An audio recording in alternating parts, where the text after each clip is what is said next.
Hi, I'm Adam Stevenson from SSW TV, and I'm here at Ignite on the Gold Coast, and I'm here with Sonia Cuff from The Missing Chair. Welcome, Sonia. Hi, thanks for having me. It's great to have you. Hey, I've seen you around the conference. You've been talking about how businesses can dip their toe into SaaS without losing their minds. Absolutely, and it's something that really freaks out IT professionals. The thought of the business is using applications in the cloud that we don't control. Oh, wow. So tell me a little bit, so for those who are watching who may not be across SaaS, what is SaaS and why is it good for a business? Sure.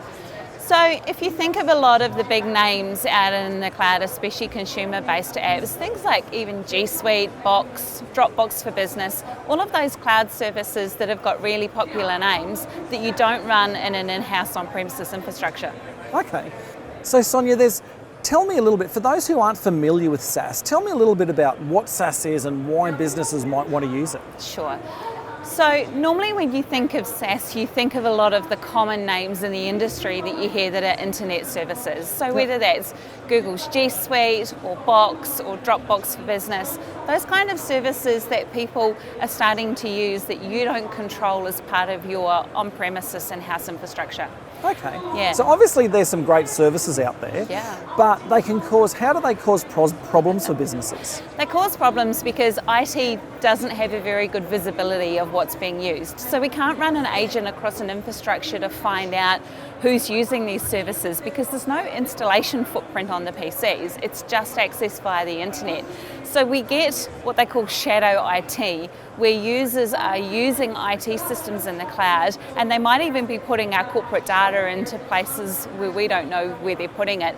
And usually they're doing it because they find it really easy and they didn't need to get the IT team involved in the first place to get that capability. So the old version was people building access databases and putting them on their machine under their desk and then a whole department running off it. That's the old problem. Exactly. The new problem is an individual in a department signing up for services out there and pushing our data out into the cloud and the IT team not knowing anything about it. Yeah, absolutely. And you can just imagine the kind of risks that brings when you're talking about corporate data and you're talking about even things like an employee leaving and you not realising that they've put your data in some service and you have absolutely no control to take that access away from them now. Yeah, definitely. Yeah. And I know with a lot of our clients that we're dealing with very sensitive data. I know in those organisations it could actually be, like breaking a lot of laws, people pushing data out to services that can't be out in the public domain or moving it overseas or those kind of things. Yeah, absolutely. And that's the kind of things that IT professionals think about.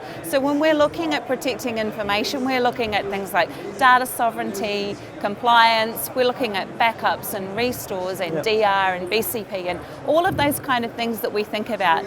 We get a bad rap from the business when we say no, but we do it because it's our job to protect them. And we put all these roadblocks in place so that we keep them safe.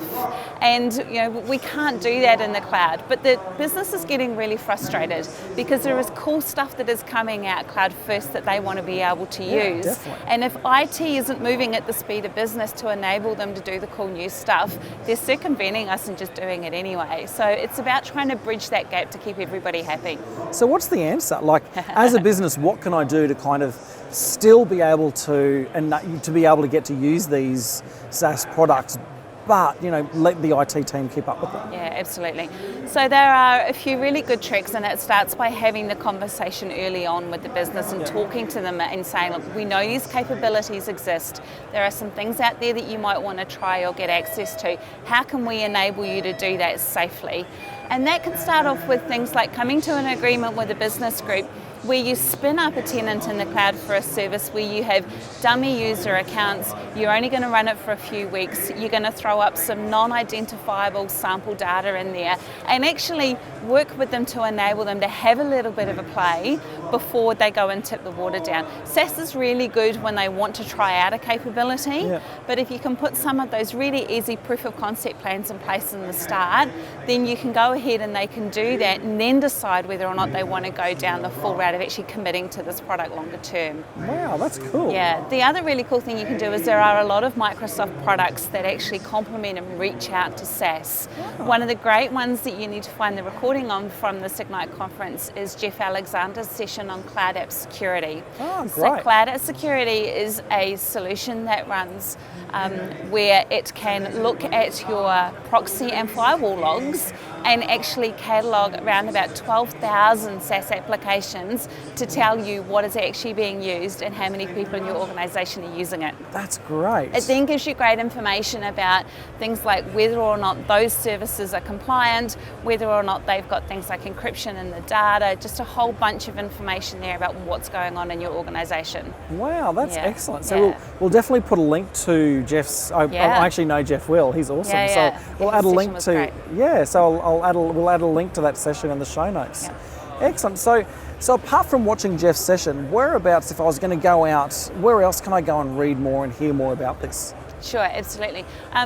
I'll be posting some links to the session that I did that gives you a really broad overview about the different questions that you need to ask when you're enabling SaaS products. Excellent. So I'll make sure that you have a link to that as well. Because that was your talk as well, Yeah, so I'll that's include right. that as well. So I did a talk on how to make software as a service part of your IT strategy. It's all about trying to retain your sanity while we're enabling the business. And there are some great other Microsoft products like Microsoft Azure Active Directory, Azure Information Protection, all of those kind of services that complement. There's a lot of links in my talk to those for you to go and deep dive further into those particular products. Wow, excellent. Well, look, Sonia, thank you very much for joining us on My pleasure. SSW TV, and thank you all for joining us as well.